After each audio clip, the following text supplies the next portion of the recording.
ఇతను ప్రస్తుతానికి ఎంపీటీసీగా ఉన్నాడు. అలాగే పులివెందుల మండలానికి ఉపమండల అధ్యక్షుడిగా కూడా ఉన్నాడు. తర్వాత 2 రోజుల క్రితం ఇతను స్వచ్ఛందంగా అతని పదవికి పార్టీ సభ్యత్వానికి కూడా రాజీనామా చేసి మా సమక్షంలో తెలుగుదేశం పార్టీలో చేరడం జరిగింది. ఆ రకంగా ఆయన మీతో ప్రెస్ వాళ్ళతో కూడా మాట్లాడడం జరిగింది. ఈయన ప్రెస్ మీట్ ఇచ్చి తెలుగుదేశం పార్టీలో చేరినప్పటి నుంచి అనేకమైనటువంటి కాల్స్ ఈయనకు బెదిరింపులు అయినా సరే ఆయననే అవన్నీ ఆయనకి ఏం కాల్స్ వచ్చినాయి, ఆయనకు ఎవరు బెదిరించే కాల్స్ వచ్చినాయి, ఆయనతో ఎవరెవరు మాట్లాడినారు అనేది ఇప్పుడు మీకు విశ్వనాథ్ రెడ్డి మీతో మాట్లాడారు.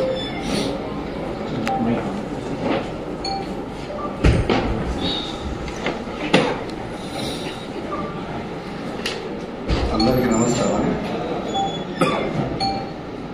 నేను పార్టీ మారక ముందు రోజు నుండి ఎక్కువ ఒత్తిడి చేస్తుంటే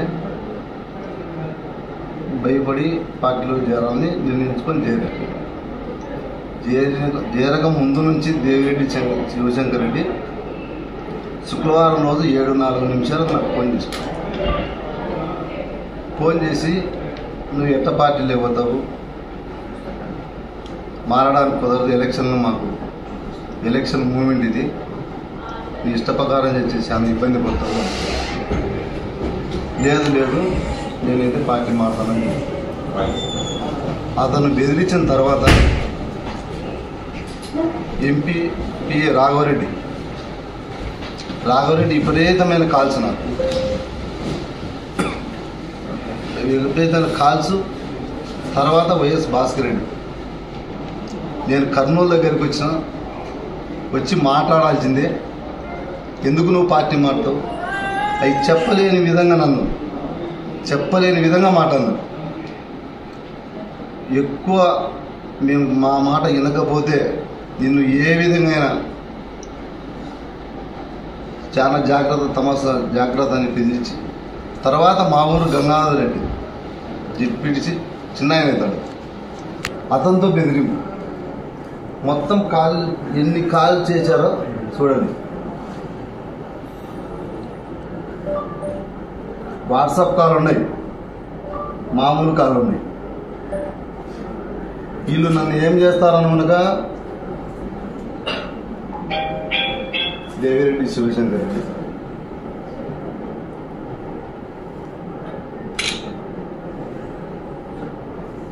వైఎస్ భాస్కర్ రెడ్డి తీసుకోండి, రాఘవరెడ్డి, గంగాధర్ రెడ్డి ఎంత హీనంగా మాట్లాడుతున్నారంటే నన్ను చెప్పలేని విధంగా మాట్లాడుతున్నారు. బయట వ్యక్తులను పంపించి ఏమన్నా ఫోన్ ఎత్తకపోతే ఏమన్నా దాముకుంటా అనుకున్నాడేమో. చాలా పరిణామాలు తీవ్రంగా ఉంటాయని బెదిరించాను. నాకు వాళ్ళ వలన ప్రాణహాని ఉంది. నన్ను కంప్లైంట్ పోయాను నేను, కానీ అక్కడ ఎవరు అందుబాటులో లేరు. ప్రచారం నిన్న దీనికి వచ్చేసి ఎవరెవరు వాళ్ళ ప్రాణహాని? దేవిరెడ్డి శివశంకర్ రెడ్డి, వైఎస్ భాస్కర్ రెడ్డి, ఎంపీ రాఘవరెడ్డి, మా ఊరు క్యాండిడేట్ అయిన చిన్న గంగాధర్ రెడ్డి. వాళ్ళు ఎక్కడి నుంచి ఫోన్ చేస్తే గంగాధర్ రెడ్డి నా మీద గేదర్ చేసి ఊర్లో నన్ను ఎంక్వైరీ చేస్తున్నాడు, ఎక్కడెక్కడ తిరుగుతున్నాడు ఏమని. అందుకని వీళ్ళందరి వల్ల నాకు ప్రాణహాని ఉంది. మీరు వారితో ఏం చెప్పారు ఫోన్ చేసింటే? పార్టీ మారద్దని, పార్టీ మారితే పరిణామాలు తీవ్రంగా ఉంటాయని.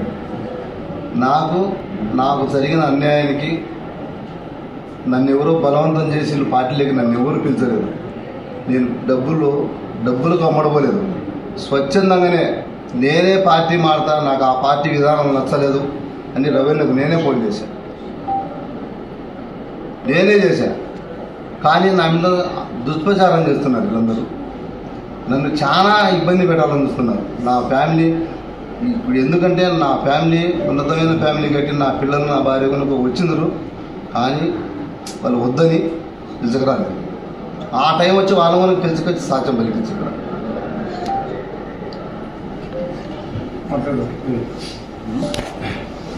ఇక్కడ మీరు ఒక విషయం గమనించండి.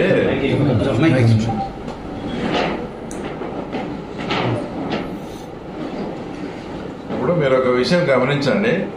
ప్రచారానికి వచ్చిన వాళ్ళు కూడా రాచమల్లు ప్రసాద్ రెడ్డి లాంటి వాళ్ళు ఏందో పెద్ద స్టోరీ ఆయనకే స్టోరీ తెలిసినట్టుదో ఈ బుద్ధు ఇట్లుంటారంట, రేపు బైండ్ ఓవర్కి పిలుస్తారంట, మన్నాడు 3-4 కేసులు పెడతారంట వాళ్ళ మీద. ఆ తర్వాత 10వ తేదీ నుంచి దాడులు ఉంటాయంట, 12వ తేదీ బూత్ క్యాప్చరింగ్ ఉంటుందంట అని ఏందో ఆయనే అంత మమ్మల్ని ఇట్లా చేయండి అని మాకు గైడ్ చేస్తా చెప్తాడు. కానీ మాకు అలాంటి అవసరం లేదు. ఇప్పుడు చిన్న విషయం ఎక్కడన్నా కానీ అవాంఛనీయ సంఘటన కానీ చిన్న కేసు కానీ కూడా ఫైల్ కాకుండా ఇంత నీట్ గా జరుగుతూ ఉంటే బయట నుంచి వీళ్ళ ప్లాన్ అంతా ఏంటంటే మమ్మల్ని ఏదైనా ఇట్లా చెప్పి రెచ్చగొడితే వాళ్ళని ఏదో ఒకటి మేము ఏదైనా చేసి ఆ సొడ్డు పెట్టి ఎలక్షన్ టోటల్ గా నీటి సంఘాలని బాయ్కాట్ అన్నట్టు టోటల్ గా బాయ్కాట్ ఎత్తేయాలా, ఎలక్షన్ జరిగితే మేము ఓడిపోతాము. దీన్ని ఎట్లా గౌరవంగా దీంట్లోంచి తప్పించుకోవాలంటే ఇట్లా మాట్లాడితే ఏడనో చోట మా కార్యకర్తలు ఏదన్నా అన్నారనుకో దాన్ని బూత్ చూపించి అబ్బా పోలీసు దౌర్జన్యం వాళ్ళ దౌర్జన్యం ఇలాంటి ఎన్నిక మేము జరగపోమని చెప్పి టోటల్ గా ఎత్తేసేదానికి ఆ తర్వాత వీళ్ళు ఆ రకంగా ప్లాన్ చేశారు. నేను ఒకటే స్పష్టం చేస్తున్నా, ఇది పులివెందుల జెడ్పీటీసీ ఎన్నిక. ఈ పులివెందుల ఎన్నిక అనేది పులివెందుల ప్రకారమే జరుగుతుంది. ఎవరు టెన్షన్ పడద్దండి. అందరికి నమస్కారం. ప్రెస్లకు నమస్కారం. చిన్న సబ్జెక్టు. 6 సంవత్సరాల కిందట వివేకానంద రెడ్డి హత్య కేసు డ్రామా మళ్ళీ తెరదీసినారు. ఆ రోజు వాళ్ళే హత్య చేసి మా మీద తోసినారు. చంద్రబాబు నాయుడు గారు చెప్పినట్లు నేను రవి ఎంటర్ అయినట్లు చంపినట్లు అని. ఇప్పుడు రాచమల్లు ప్రసాద్ రెడ్డి సేమ్ సినిమా. ఆ రోజు కూడా రాచమల్లు ప్రసాద్ రెడ్డి వాళ్ళ మేనమామ రవీంద్రనాథ్ రెడ్డి ఇద్దరు ఎమ్మెల్యేలుగా మధ్యాహ్నం పూట వచ్చి ఇది హత్యా ప్రయత్నం, ఇది విధంగా జరిగిందని.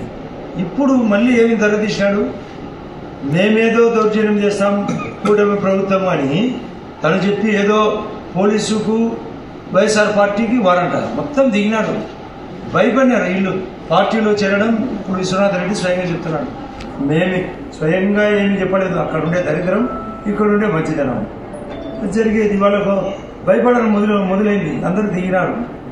చెప్పడం వేరు, చెప్పేది ఒకటి చేసేది ఒకటి. బుల్బుల్ పిట్టాడని ఇటువంటి దరిద్రం రాచమల్లు ప్రసాద్ రెడ్డికి. వివేకానంద రెడ్డి హత్య కేసు డ్రామా మళ్ళీ తెరదీసినారు. ఆ రోజు వాళ్ళే హత్య చేసి మా మీద తోసినారు. చంద్రబాబు నాయుడు గారు చెప్పినట్లు నేను రవి ఎంటర్ అయినట్లు చంపినట్లు అని. ఇప్పుడు రాచమల్లు ప్రసాద్ రెడ్డి సేమ్ సినిమా. ఆ రోజు కూడా రాచమల్లు ప్రసాద్ రెడ్డి వాళ్ళ మేనమామ రవీంద్రనాథ్ రెడ్డి ఇద్దరు ఎమ్మెల్యేలుగా మధ్యాహ్నం పూట వచ్చి ఇది హత్యా ప్రయత్నం, ఇది విధంగా జరిగిందని. ఇప్పుడు మళ్ళీ ఏమి తెరదీసినాడు, మేమేదో దౌర్జన్యం చేస్తాం కూటమి ప్రభుత్వం అని తను చెప్పి ఏదో పోలీసుకు వైఎస్ఆర్ పార్టీకి వారంట మొత్తం దిగినారు. భయపడినారు వీళ్ళు పార్టీలో చేరడం. ఇప్పుడు విశ్వనాథ్ రెడ్డి స్వయంగా చెప్తున్నాడు, మేమే స్వయంగా ఏమి చెప్పలేదు, అక్కడ ఉండే దరిద్రం ఇక్కడ ఉండే మంచిదనం జరిగేది. వాళ్ళకు భయపడడం మొదలైంది. దరిద్రం రాచమల్లు ప్రసాద్ రెడ్డికి అలవాటు. అతనితో మొదలుపెట్టారు. ఒకవైపు కేసులో ముద్దాయి A6 Devireddy Shankar Reddy Vivekananda case, A7 YS Bhaskar Reddy, A8 Avinash Reddy, వీళ్ళ ఊరి గంగాధర్ రెడ్డి. ఆ రాఘవరెడ్డిని ఎన్నిసార్లు పోలీసులు పిలిచారు, అవినాష్ రెడ్డి పిఎన్. అంటే వీళ్ళ యొక్క గూడు పుటాని విచిత్రంగా ఉంది. ఈ భయాలకు ఎవ్వడు మా ఇంటిక పిగలడని జగన్ రెడ్డి అంటున్నాడు కదా, మేము మా చేత కదా మా ఇంటికి పిగుతారా ఈ వయసు వాళ్ళంతా. వీళ్ళ చేత అయితే అయిపోయింది సినిమా. మీ లిక్కర్ దొంగతనం బయటకు వచ్చింది, మీ యొక్క సూటు దొంగతనం బయటకు వచ్చింది, మలసు చీనీలో దొంగతనం బయటకు వచ్చింది. ఇప్పుడు పల్లెల్లో తిరుగుతుంటే ప్రతి ఒక్కరు చెప్తారు. ఒక ఊర్లో వీళ్ళ ఊర్లోనే మా ఇంటికి నీళ్లు రాలేదని ఒక ఆమె చెప్తాంది. సిగ్గుండాల. చీఫ్ మినిస్టర్ గా పనిచేసిన వ్యక్తి పల్లెల్లో ఇంకా నీళ్లు లేవు. మాకు ఒక ఆయన ట్రాన్స్ఫారం దొంగతనం జరిగిందంటే రికవర్ లేదు, మేము వెంటనే ట్రాన్స్ఫారం ఇప్పించినాం. కొన్ని చోట్ల రోడ్లు లేవు, గ్రావెల్ రోడ్లు లేవు. మేము నిన్న కాలువకు 421 కిలోమీటర్లు హందిరినీవా నుండి ఈరోజు పని కూడా పూర్తి చేయించినాం ఎర్రపల్లి చెరువు. అది మంచితనం అంటే. గుళ్ళు కుతంత్రము మీ దొంగతనం ఇంతటితో ఎండ్. చరమగీతం పాడబోతుంది. ప్రచారానికి వచ్చిన వాళ్ళు కూడా రాచమల్లు ప్రసాద్ రెడ్డి లాంటి వాళ్ళు ఏందో పెద్ద స్టోరీ ఆయనకే స్టోరీ తెలిసినట్టు ఈ బుద్ధు ఇట్లుంటారంట. రేపు బైండ్ ఓవర్కి పిలుస్తారంట. మన్నాడు 3-4 కేసులు పెడతారంట వాళ్ళ మీద. ఆ తర్వాత 10వ తేదీ నుంచి దాడులు ఉంటాయంట. 12వ తేదీ బూత్ క్యాప్చరింగ్ ఉంటుందంట అని ఏందో ఆయనే అంత మమ్మల్ని ఇట్లా చేయండి అని మాకు గైడ్ చేస్తా చెప్తాడు. కానీ మాకు అలాంటి అవసరం లేదు. ఇప్పుడు చిన్న విషయం ఎక్కడన్నా కానీ అవాంఛనీయ సంఘటన కానీ చిన్న కేసు కానీ కూడా ఫైల్ కాకుండా ఇంత నీట్ గా జరుగుతా ఉంటే బయట నుంచి వీళ్ళ ప్లాన్ అంతా ఏంటంటే మమ్మల్ని ఏదైనా ఇట్లా చెప్పి రెచ్చగొడితే వాళ్ళని ఏదో ఒకటి మేము ఏదైనా చేసి ఆ సొడ్డు పెట్టి ఎలక్షన్ టోటల్ గా నీరసంగా బాయ్కాట్ అన్నట్టు టోటల్ గా బాయ్కాట్ ఎత్తేయాలా. ఎలక్షన్ జరిగితే మేము ఓడిపోతాము. దీని ఎట్లా గౌరవంగా దీంట్లోంచి తప్పించుకోవాలంటే ఇట్లా మాట్లాడితే ఏడనో చోట మా కార్యకర్తలు ఏదన్నా అన్నారనుకో దానికి బూస్ట్ చూపించి అబ్బా పోలీసు దౌర్జన్యము వాళ్ళ దౌర్జన్యము ఇలాంటి ఎన్నిక మేము జరగబోమని చెప్పి టోటల్ గా ఎత్తేసేదానికి ఆ తర్వాత వీళ్ళు ఆ రకంగా ప్లాన్ చేశారు. నేను ఒకటే స్పష్టం చేస్తున్నా, దేవిరెడ్డి శంకర్ రెడ్డికి కానీ యాక్చువల్ గా బెయిల్ ఇచ్చింది ఏంది, మీరు తెలంగాణలో ఉండాలా, ఇక్కడ రాకూడదు, సాక్ష్యాలను బెదిరియకూడదు, ఏ కార్యకలాపాలు ఇలాంటివి చేయకూడదు అనేది వాళ్ళకి ఇచ్చింది బెయిల్. ఈ రోజు 100% ఈయనను బెదిరించి కాల్ లిస్ట్ ఉంది. వాళ్ళకి ఇచ్చిన బెయిల్లో వాళ్ళకి ఇచ్చిన కండిషన్స్ ఖచ్చితంగా వాళ్ళు వైలేట్ చేశారు. ఆ కండిషన్లను అతిక్రమించారు వాళ్ళు.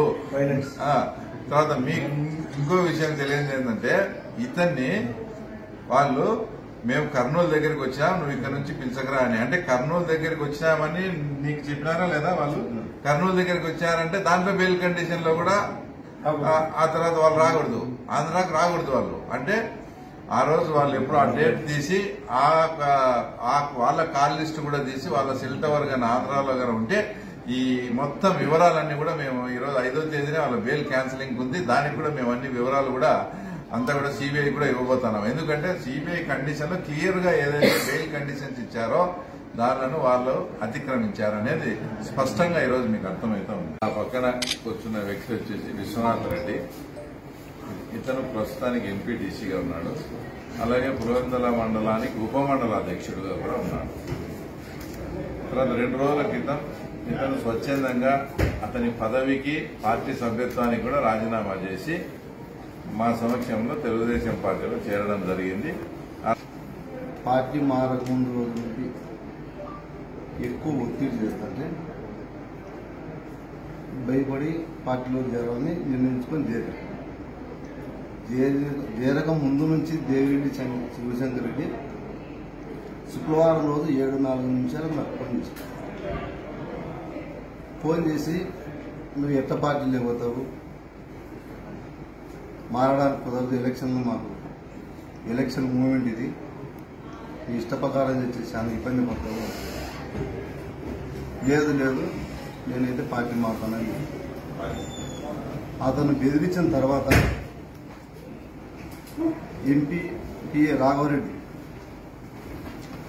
విపరీతమైన కాల్స్ కాల్స్ తర్వాత వైఎస్ భాస్కర్ రెడ్డి. నేను కర్నూలు దగ్గరికి వచ్చి మాట్లాడాల్సిందే, ఎందుకు నువ్వు పార్టీ మాట్లాడు, అవి చెప్పలేని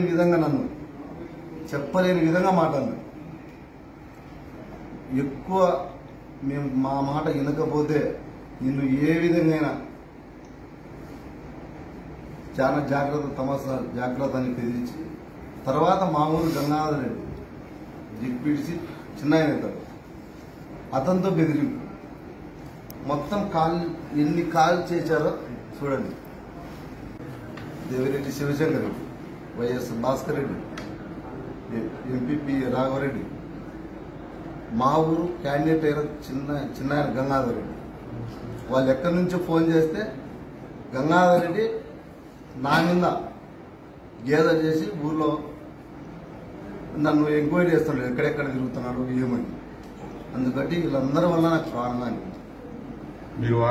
జెడ్పీటీసీ ఎన్నికల్లో సినిమా అర్థమైంది. ఇదేదో ఎత్తిపోతా ఉంది. మాతో ఉన్న నాయకులందరూ కూడా మేము చేసిన పాపాలకు గాను ఒకరొకరు వదిలిపోతున్నారు. ఇంకా వాళ్ళకి మిగిలిన ఆప్షన్ ఏంది? విశ్వనాథ్ రెడ్డి లాంటి ముఖ్యమైన నాయకులు బెదిరించడం. మంచి పని చేసినారు వాళ్ళు. బెదిరించి ఇప్పుడే మన రవి గారు చెప్పినట్లు బెయిల్ కండిషన్స్ అన్ని వైలేట్ చేసినారు. ఇవి కూడా కోర్టులో రేపు సాక్ష్యాలే. ఈ బెదిరింపులు ఇవన్నీ కూడా సాక్ష్యాలే. రాష్ట్ర వ్యాప్తంగా సినిమా ఎత్తిపోయింది. పులివెందల్లో కూడా సినిమా ఎత్తిపోతా ఉంది. బెదిరింపులు పాల్గొడుతున్నారు. చివరకు 9వ తేదో 10వ తేదో వీళ్ళు చేసే పని ఏంటంటే తెలుగుదేశం పార్టీ దౌర్జన్యంగా పోలీసులతో వాళ్ళతో వీళ్ళతో పెట్టి ఎన్నికల్లో గెలిచిపోతాడని చెప్పి మేము ఎన్నికల బాయ్కాట్ అనేస్తారు. ఎన్నికల బాయ్కాట్కు కారణాలు ఎత్తుక్కుంటున్నారు.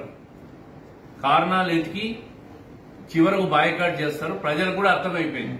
మేము ఈరోజు ఇంటింటికి పోతా ఉన్నాం. తుమ్మలపల్లికి పోయించినాం. ఈరోజు ఇల్లు తిరుగుతా ఉన్నాం.